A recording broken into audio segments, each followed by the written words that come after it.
Type inference is a cool feature that can automatically determines or guesses the type of a variables. Using var, that can infer the data type from its initial value.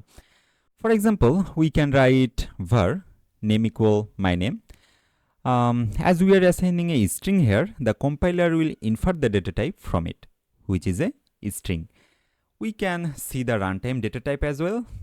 But the interesting thing is now this variable will behave like a string. I mean, you will get the type safety as well.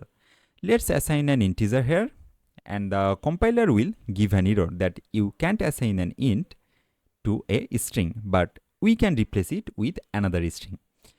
Now you may have a question that we have dynamic for this. Dynamic and inference are two different concepts. Remember it. Dynamic is a special data type that disables the type check, and you can update it anytime with any data type. Var also behaves like that, but until you assign something to it.